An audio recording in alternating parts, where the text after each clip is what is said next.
the broadcast button, and we're live. Good morning or evening or wherever it is that you are. It's Sam and Thomas and Arun, and it is the Martin Fowler Scrum. And let me start with what's been going on with me. So yesterday I spent a good portion of the day working through what is it called, the Sinatra Hangperson assignment. I made a few little changes, ready for its release today. That's for the MOOC. So yeah, Sinatra Hangperson going live today. Yeah, very pleased to get that all done through on Cloud9. Just check every little bit of the assignment before it gets out. And then, yeah, I think that was pretty much everything yesterday. There are other things going on. We are sort of encountering some interesting issues related to the peer review component that's new in the edX MOOC. And poor old edX. I think they tried really hard. I mean, they do good work, and it's a big outfit. But I have to say, the user experience for their peer review components definitely needs some work. Well, it's taking us quite a long time to sort things. Anyway, I mean, I think, yeah, it's the exciting ongoing experience of trying to, gradually move toward the system that everybody can use and use effectively. So today I've got the local support client meeting is coming up shortly, and I need to review some pull requests for that. I need to do some release engineering work for that. Then this afternoon's Order Graders client meeting. We've got the website one retro. So yeah, lots to do. There we go. But I think that no immediate technical blocks. Just there's so many little bits of usability things we would love to fix throughout edX and throughout Agile Ventures and so on. But all good fun. Thomas, yeah, how are things going with you? Well, been coding away at a project for a friend of mine, which has the potential to be a very big SaaS project. However, I needed the proof of concept done before I can really entertain the idea of making it a SaaS project. Mm-hmm. So I'm working on that, and I'm actually doing it in Java for the time being. Once we get proof of concept done, then maybe we'll move to an alternate platform, which will be a little more conducive to a SaaS framework, either Rails or Django or something of that nature. Sure. As far as anything stopping me is just how fast I can read these.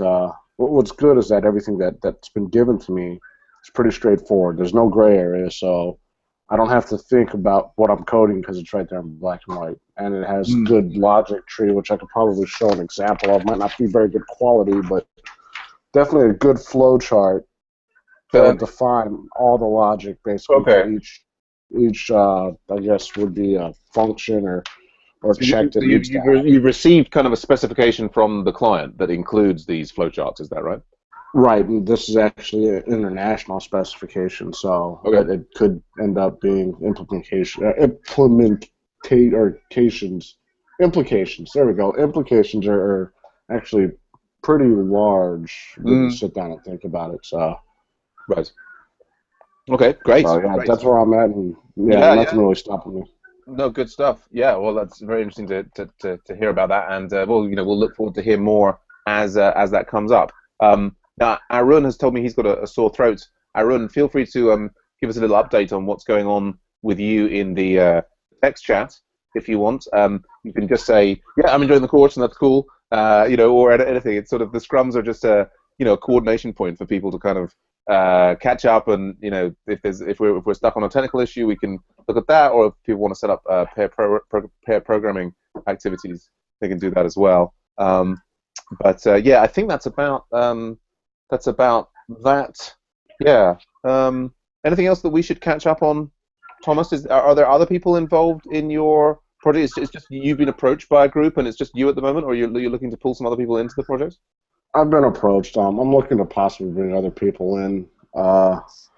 Some of this is some of these equations are right up your astrophysics wheelhouse. Oh yeah. A lot of rhos and deltas and alphas all over the place. Fantastic. I know somebody that's familiar with these symbols. Yeah. Now, is this project? I mean, is this a commercial project, or is this like, is there a non-profit or an open source angle in any of this?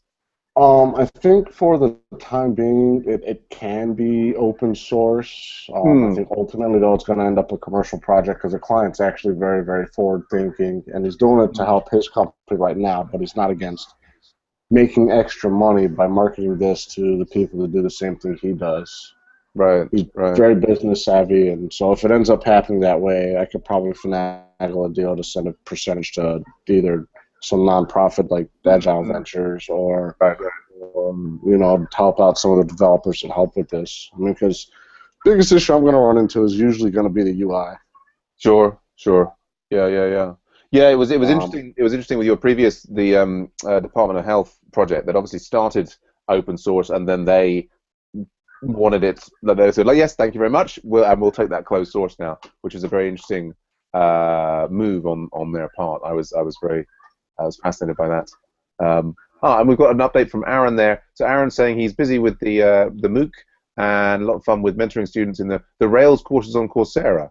Right. Also thinking of doing some of the Node School workshops. Yeah, I mean, like I would love to take some of the other Rails courses out there just to kind of like see how it's being presented in other places, but I have zero free time for those kinds of things.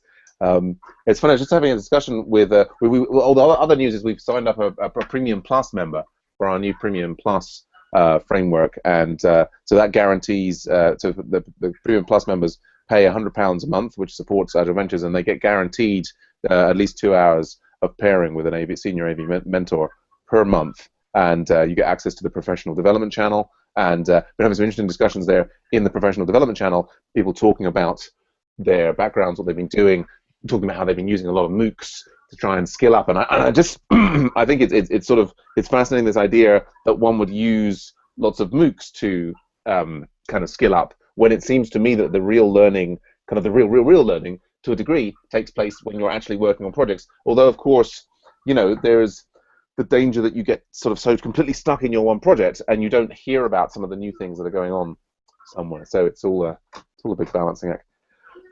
Anyhow, so Aaron saying they should try the Rails specialization by Johns Hopkins University if you have done it. Well, indeed, it's interesting because it's someone else talking to John. Yeah, Time to Kill. Yes, if only I had that. I'll be looking when the kids go to college. Maybe that will be. I'll have all this staring at the wall time that on what to do with. Cool beans. Okay, well, I think we might need to wrap up there because I've got about an hour and a half to prepare for this local support setup. I could, if you're interested, Arun, or probably less so for you, Thomas, but I could set up a hangout now, Arun, and you could observe me doing the client meeting preparation and possibly even the pull request review for local support. Are you free for the next hour and a half or so, Arun? Have you got time to kill? Just doing a little lull there. Anyway, I guess I'll set up a hangout. Yeah, I'll set up a hangout now for anybody who wants to observe on that, and yeah, catch you later. Great to see you in the Scrum, Tom, and yeah, look forward to seeing you again soon. Hopefully, I'll be able to make more appearances now that my time schedule's kind of getting a little more normal. Oh, good. Glad to hear that. Yeah. Excellent. Always a pleasure. Good job. Well, just reach out if there's anything I can do to help, and speak to you soon. Absolutely. Aloha. Aloha. Bye for now. Cheers. Oh, and Aaron, so I'm in London, but Tom is in Hawaii, where we say aloha. And I think Arun is in India, so where we say hello. But anyway, or at least I've been trying to get people to tell me how you say hello in different Indian dialects, but they say no, we just say English. So anyway, sayonara, because I have a Japanese wife, and I'll speak to you all soon. Bye for now. Take it easy.